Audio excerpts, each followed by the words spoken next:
Once upon a time, in a rich and prosperous village, there lived a prince named Tond. He was the only son of King Atama, a wise and just ruler loved by his people.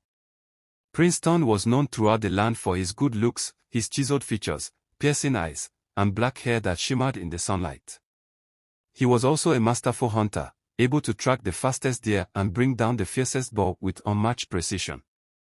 Yet, for all his gifts, Prince Tond had one flaw: his pride. From a young age, the prince had been praised by servants, praised by nobles, and admired by the villagers. Over time, this constant adoration swelled his ego to unbearable heights. He grew convinced that he was superior to everyone around him, and his arrogance knew no bounds.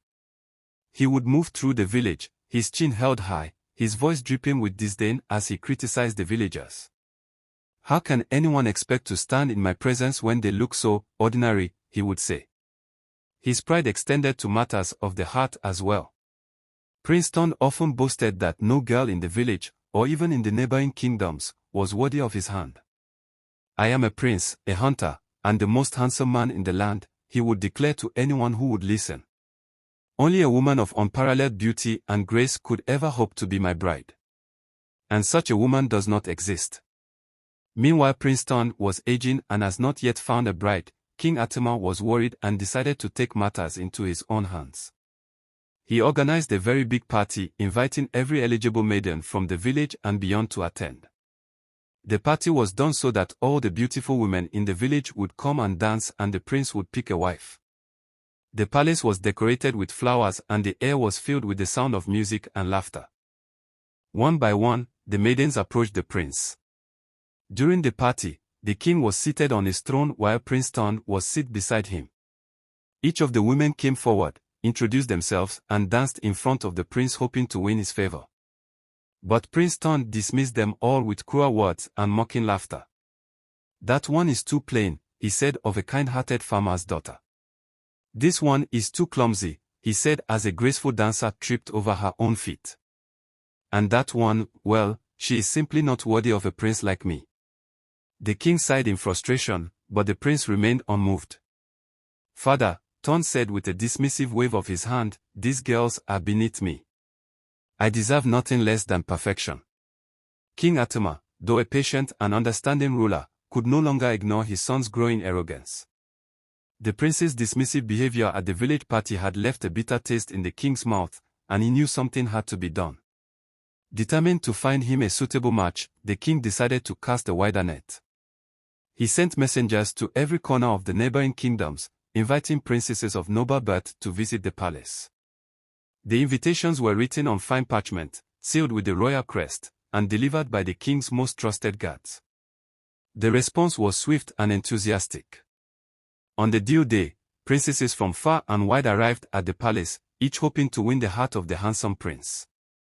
The kingdom buzzed with excitement as carriages adorned with gold and jewels rolled through the gates. The palace gardens were transformed into a grand stage, with colorful banners, fragrant flowers, and musicians playing enchanting melodies. It was a spectacle unlike anything the villagers had ever seen. One by one, the princesses were introduced to Prince Tond. Each was more beautiful and accomplished than the last. There was Princess Amara, known for her skill in beading and her voice that could soothe even the fiercest storm. Princess Ada, with her emerald green eyes and a mind sharper than a sword, had traveled from a distant land to meet the prince. Princess Zara, adorned in silks of crimson and gold, brought with her a treasure trove of stories from her kingdom's rich history. Yet, despite their beauty, intelligence, and charm, Prince Tond found fault with each of them. He stood before the gathered crowd, his arms crossed and his expression one of disdain.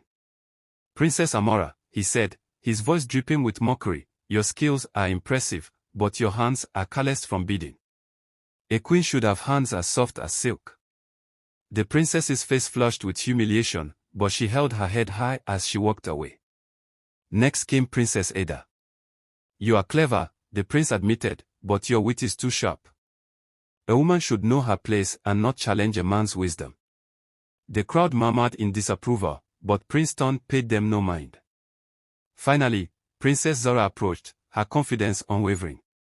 "Prince Tond," she said with a graceful curtsy, I bring gifts from my kingdom and the promise of a strong alliance. The prince smirked and replied, your gifts are appreciated, but your stories are tiresome. A queen should be seen, not heard.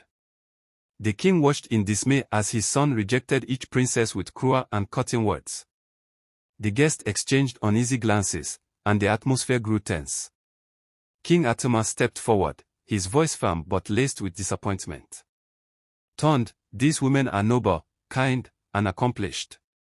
They have traveled far to meet you, and yet you dismiss them without a second thought. What is it that you seek in a bride?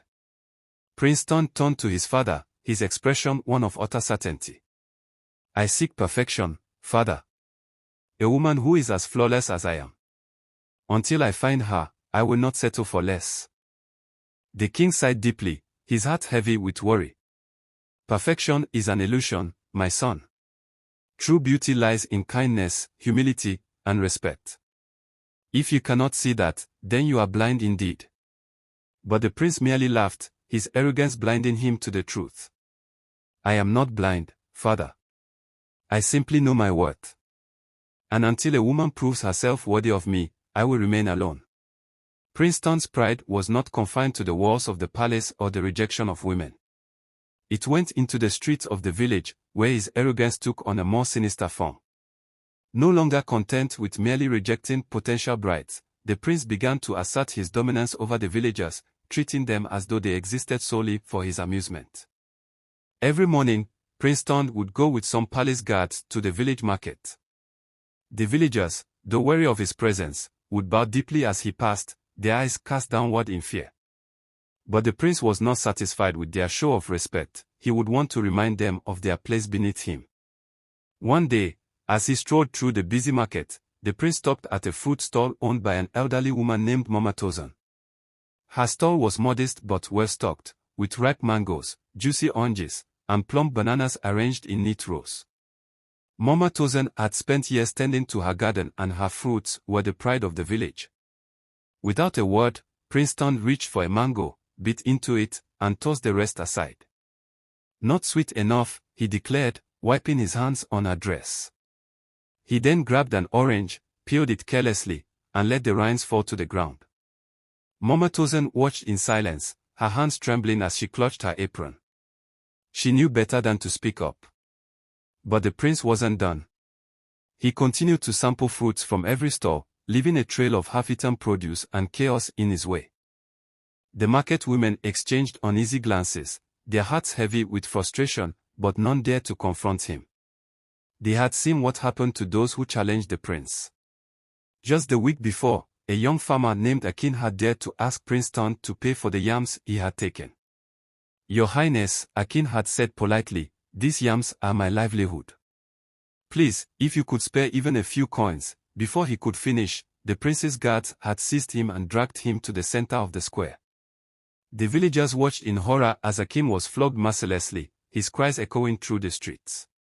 From that day on, no one dared to question the prince's actions. Prince Tond's behavior grew bolder with each passing day. He would enter shops and demand the finest goods without offering a single coin in return. And if anyone so much as looked at him the wrong way, his guards were quick to punish them. The villagers lived in constant fear, their once thriving marketplace now a shadow of its former self. Mothers warned their children to stay indoors when the prince was near, and merchants began to hide their best wares whenever they saw him approaching. The joy that had once defined the village were replaced by tension and resentment. The villagers had reached their breaking point. Prince Tond's tyranny had grown unbearable, and they could no longer endure his cruelty in silence.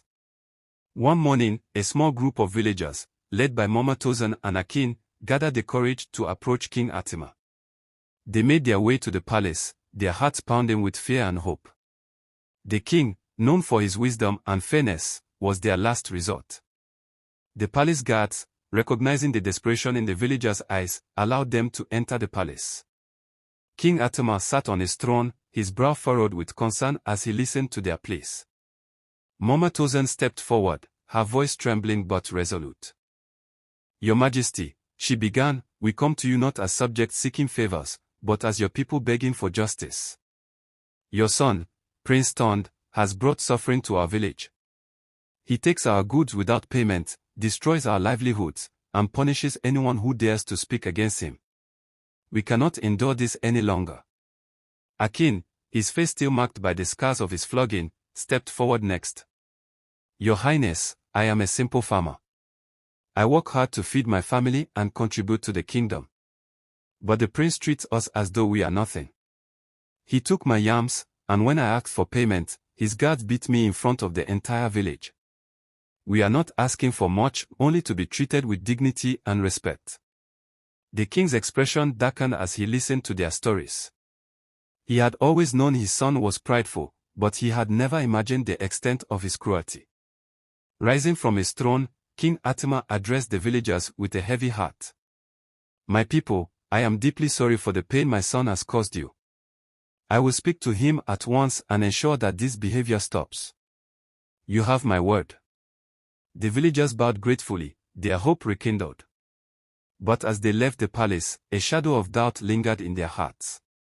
They had seen the prince's wrath, and they knew that words alone might not be enough to change him. That evening, King Atima summoned Prince Ton to the royal chambers. The prince arrived with his usual air of arrogance, his golden cape draped over his shoulders and a smirk playing on his lips. You called for me, father, he asked, his tone casual. Ton, I have received troubling reports from the villagers. They say you have been stealing from them, destroying their goods, and punishing those who dare to stand up to you. Is this true? Prince Ton shrugged, his expression unbothered. They exaggerate, father. The villagers are beneath me. Their goods are mine to take, and their complaints are nothing more than the whining of ungrateful peasants. King Atima's fist clenched at his sides, his patience wearing thin. You are a prince, Ton, not a tyrant. Your duty is to protect and serve the people, not to exploit and terrorize them. If you continue down this path, you will bring ruin to yourself and to this kingdom. I warn you, change your ways, or there will be consequences. The prince's smirk faded, replaced by a look of defiance. Consequences. I am the crown prince, father. The people exist to serve me, not the other way around. Before the king could respond, Prince Ton turned on his heel and stormed out of the room, his cape billowing behind him. King Atima sank into his chair, his heart heavy with regret. He had tried to reason with his son, but it seemed that pride had blinded him to all sense of morality. The next morning, Prince Ton rode into the village square with his guards. His face was a mask of cold fury, and the villagers scattered at the sight of him. He dismounted his horse and strode toward Akin's store, where the farmer was arranging his freshly harvested yams. You dare to complain about me to my father, the prince sneered, his voice low and dangerous. You thought you could defy me and get away with it. Let me show you what happens to those who cross me. With a wave of his hand, the prince's guards descended on the store, overturning baskets and trampling the yams underfoot. Akin tried to stop them, but one of the guards struck him across the face, sending him sprawling to the ground. The villagers watched in horror, their hearts breaking as they saw their friend beaten and his livelihood destroyed. Prince Ton stood over Akin, his eyes blazing with malice. This is your punishment for daring to challenge me. Let this be a lesson to all of you, I am your prince, and you will obey me without question. As the prince and his guards rode away, the villagers rushed to Akin's side, helping him to his feet. His face was bruised, and his spirit was broken. As Prince Ton and his guards left the marketplace, the air was thick with tension. The villagers watched in silence, their faces etched with fear and anger. Akin lay on the ground, bruised and bloodied, while the prince strode away with a smug smile, his guards following closely behind.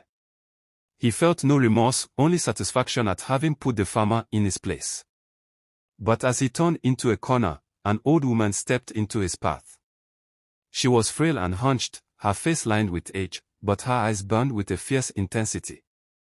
Her hair was white as snow, and she leaned heavily on a gnarled wooden staff.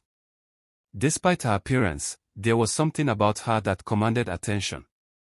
The prince stopped abruptly, his guards halting behind him. Move aside, old woman, he snapped, his voice dripping with disdain. I have no time for beggars. The woman did not flinch. Instead, She looked him straight in the eye, her gaze piercing through his arrogance.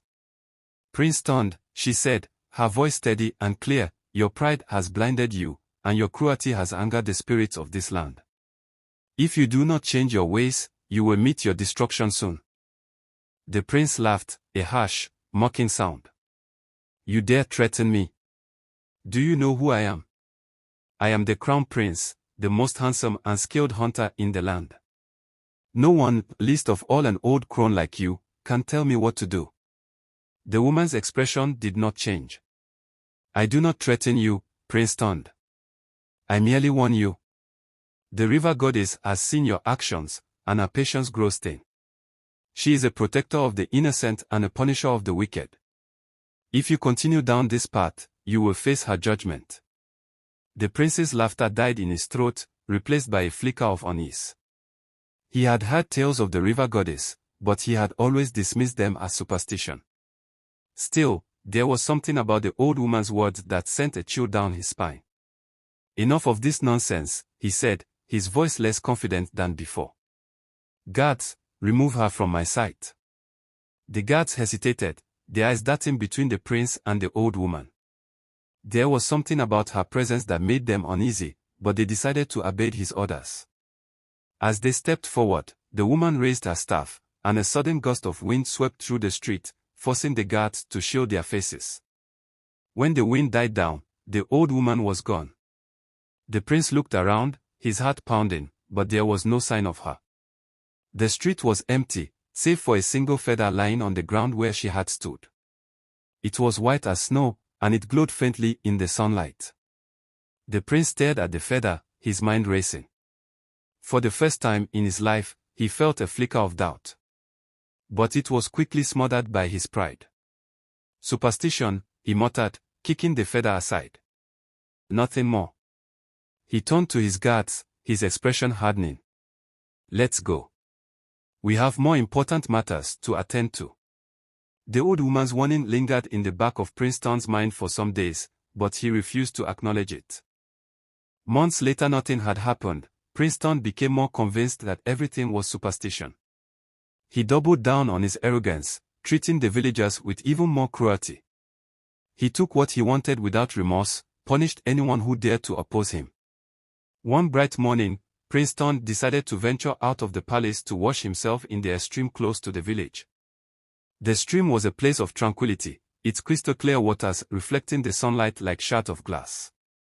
The air was filled with the gentle hum of insects and the occasional chirp of birds, creating a serene atmosphere that seemed untouched by the troubles of the world.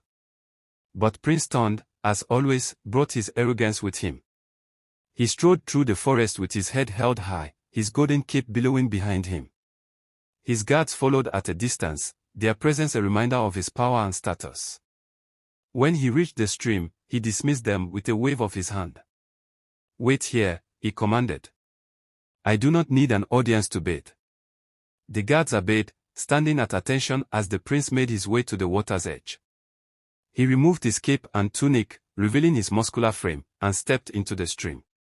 The cool water soothed his skin, but his mind was far from peaceful. As he washed, his eyes wandered, taking in the beauty of the forest, a beauty he felt he alone deserved to enjoy. It was then that he noticed something unusual. A piece of cloth, delicate and finely woven, lay on a rock near the water's edge. It was a woman's garment, simple but elegant, with intricate patterns woven into the fabric. The prince picked it up, his lip curling in disgust. "What is this filth doing here?" he muttered, holding the cloth between two fingers as though it were contaminated. He examined it closely, his expression one of disdain. "Ugly and plain," he declared, his voice loud enough to echo through the trees. "The owner of this rag must be just as hideous." The prince's words were sharp and cruel, his tone dripping with contempt. He spat on the cloth, his saliva staining the delicate fabric, and tossed it back onto the rock. "No wonder it was abandoned here," he sneered. "No self-respecting woman would claim such a thing." Unbeknownst to him, the stream seemed to grow still, as if holding its breath. The birds stopped chirping, and the insects fell silent. Even the water seemed to pause in its flow, as though the forest itself was recoiling at the prince's disrespect. But Prince Tond noticed none of this. He finished washing himself, dressed in his fine clothes, and strode back to his guards. "Let's go," he said, his voice as arrogant as ever. 2 days after Prince Tond's disrespectful act at the stream, the village was abuzz with excitement. News had spread like wildfire that a princess from a faraway land was coming to visit the palace. The villagers, who had grown weary of the prince's cruelty, were eager to catch a glimpse of this mysterious visitor. Whispers of her beauty and grace filled the air, and many wondered if she might be the one to humble the proud prince. By midday, a crowd had gathered at the edge of the village, their eyes fixed on the horizon. Children perched on their parents' shoulders, and elders leaned on their walking sticks, all straining to see the first signs of the princess's arrival. The atmosphere was electric, a mix of curiosity and hope. Then, in the distance, a cloud of dust appeared, followed by the sound of hoofbeats. As the procession drew closer, the villagers gasped in awe. The princess's entourage was a sight to behold: white horses with golden harnesses, their coats gleaming in the sunlight, servants dressed in silks of every color, carrying ornate chests and baskets of exotic fruits, and musicians playing soft, enchanting melodies that seemed to float on the breeze. But it was the princess herself who captured everyone's attention. She rode in a chariot adorned with flowers and jewels, her presence radiant and commanding. Her skin was as smooth as silk, glowing with an otherworldly radiance that seemed to make the sunlight dim in comparison. Her hair, long and flowing, cascaded down her back like a waterfall of spun gold, adorned with delicate ornaments that sparkled with every movement. Her eyes, a piercing shade of blue, seemed to hold the wisdom of the ages, and her smile was both gentle and enigmatic. The villagers were spellbound. They had never seen anyone so beautiful, and many whispered that she must be a goddess in human form. As her chariot passed, they fell into step behind her, forming a procession that wound its way through the village and up to the palace gates. Children ran ahead, scattering flower petals in her path, while elders bowed their heads in reverence. Prince Tond, who had been lounging in the palace courtyard, was alerted to the commotion by the sound of the crowd. Curious, he strode to the gates, his golden cape billowing behind him. When he saw the princess, his eyes widened in astonishment. She was more beautiful than anyone he had ever seen, and his pride swelled at the thought of claiming her as his bride. Finally, he thought, a woman worthy of me. He approached her with his usual arrogance, his voice smooth and confident. "Welcome to my kingdom," he said. "I am Prince Tond, the most handsome and skilled hunter in the land. You must be the princess I've heard so much about." The princess smiled faintly, her expression unreadable. "I am Lola," she said, her voice as soft as a breeze. "And I have come to see if the tales of your greatness are true." The prince puffed out his chest. "They are indeed. I am unmatched in beauty, skill, and strength. No one in this land, or any other, can compare to me." Lola's smile deepened, but there was a glint of something unreadable in her eyes. "Then perhaps you are the one I seek," she said. "But to prove you seek the consent of my father and prove your worth, you must accompany me to my homeland and seek my father's blessing." Prince Tond's eyes lit up with excitement. "Of course," he said without hesitation. "I will prove myself to be the greatest prince the world has ever known." As the prince and the princess entered the palace, the villagers lingered outside, their hearts filled with a mix of hope and apprehension. They had seen the way the prince looked at Lola, and many prayed that she might be the one to change him. But others, who had witnessed his cruelty firsthand, whispered doubts. "Do you think she knows what he's really like?" asked a young woman, her arms crossed over her chest. "She must," replied an elderly man, his voice heavy with skepticism. "But perhaps she has a plan. There's something about her, something different." The villagers nodded, their eyes fixed on the palace gates. As they marched into the palace, the king was happy that his son has finally picked a bride. He welcomed them and approved of Prince Tond going to see the girl's father. The next morning the prince and Lola set out for her father's land. Some villagers followed them out of curiosity. Lola led Prince Tond and the villagers to the sacred stream, her steps graceful and deliberate. The prince, though confused, followed eagerly, still blinded by his arrogance. When they reached the water's edge, Adana turned to face him, her expression calm but piercing. "Do you remember this place, Prince Tond?" she asked, her voice soft but carrying the weight of authority. The prince frowned, glancing around. "It's just a stream." "What does this have to do with your father?" Lola's eyes narrowed, and she stepped closer to the water. "Do you remember the piece of cloth you found here? The one you spat on and called ugly?" Prince Tond's face paled as the memory came rushing back. He had thought nothing of it at the time, dismissing it as a trivial act. But now, standing before Adana, he felt a chill run down his spine. That was yours," he stammered. "Yes," Lola replied, her voice rising like the roar of a waterfall. "I am the river goddess, the guardian of this land. And you, Prince Tond, have disrespected not only me but the very spirit of this place. Your pride and cruelty have brought suffering to the innocent, and now you must face the consequences." The prince fell to his knees, his arrogance crumbling as fear took hold. "Please," he begged, his voice trembling. "I didn't know it was you. I'll change, I swear. Just spare my life." Lola laughed, a sound both beautiful and terrifying. "I will not kill you, Prince Tond," she said. "But you will learn the true meaning of humility." With a wave of her hand, the water surged forward, enveloping the prince in a swirling vortex. When the water receded, the villagers gasped in horror. Prince Tond's once handsome face was now covered in blisters and scars, his skin rough and disfigured. His body, once strong and agile, was now twisted and crippled, forcing him to crawl on the ground. "From this day forward," Lola declared, "you will be the ugliest and most pitiful person in the land. Let this be a reminder to all who see you, pride and cruelty lead only to ruin." The palace guards carried Prince Lola back to the palace, their hearts heavy with a mix of pity and relief. When King Atama saw his son, he wept, his grief overwhelming. But he also understood that this was the consequence of the prince's actions. For weeks, Prince Tond remained in his chambers, unable to face the world. The shame of his appearance and his crippled state weighed heavily on him. After Prince Tond's transformation, King Atama was determined to help his son find some semblance of happiness. Despite the prince's disfigured appearance and crippled state, the king believed that marriage might bring him comfort and purpose. He sent messengers to every corner of the village and beyond, offering generous rewards to any family willing to allow their daughter to marry the prince. But the response was not what the king had hoped for. The villagers, who had suffered under Prince Tond's cruelty for years, were unwilling to forgive and forget.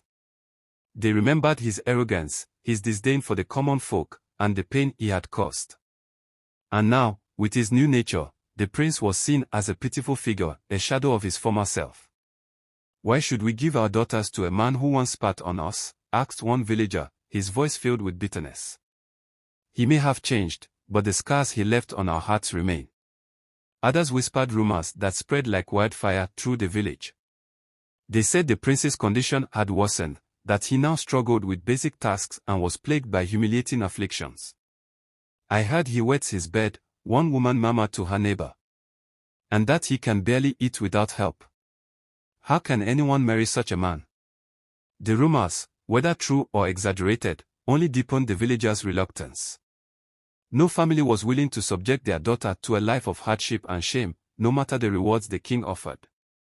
Prince Tond, now confined to his chambers, became increasingly isolated. His once proud demeanor had been replaced by a deep sense of shame and despair. He could no longer look at his reflection without feeling a surge of self-loathing, and the whispers of the villagers echoed in his mind. His physical condition only added to his misery. The blisters and scars that covered his body made even the simplest tasks painful. And his crippled state left him dependent on others for everything. The rumors about his bedwetting and other afflictions, though exaggerated, were not entirely unfounded. He had become a shell of the man he once was, and the weight of his past actions bore down on him like a heavy chain. One evening, as he lay in bed, he overheard two servants talking outside his door. "Did you hear?" one whispered. "The king offered a fortune to anyone who would marry the prince, but no one would even consider it. They say he's cursed." "And who can blame them?" the other replied. "After everything he's done, he deserves to be alone." The prince's heart ached as he listened to their words. He knew they were right.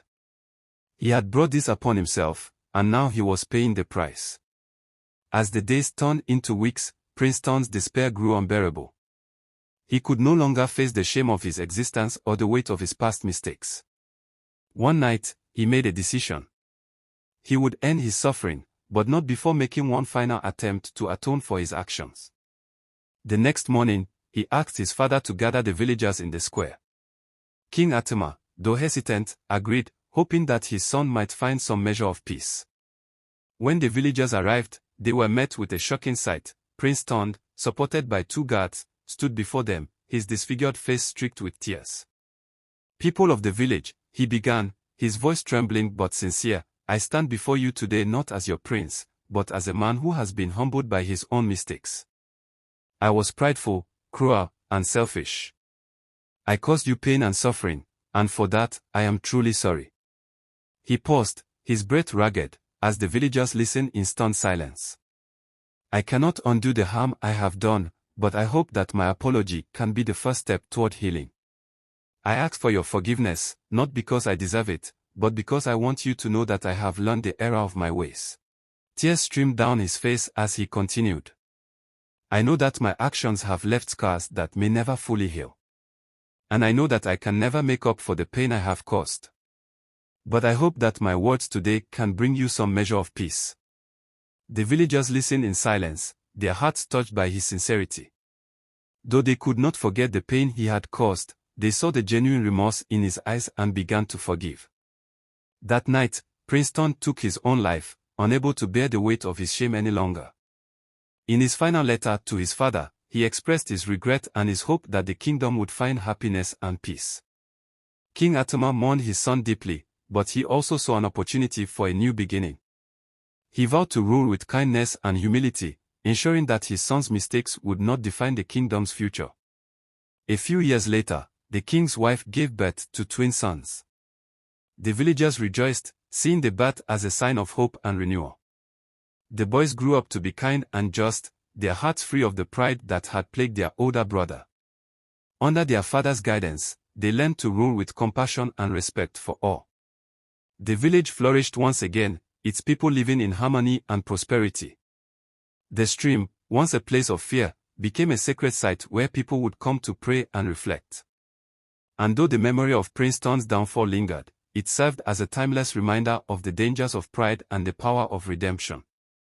Did you enjoy this story? If you did, don't forget to subscribe to this YouTube channel for more. I have some questions for you. Do you think the prince deserved to die even after he realized his mistakes? Were the villagers right for not giving him their daughter's hand in marriage due to how he treated them before?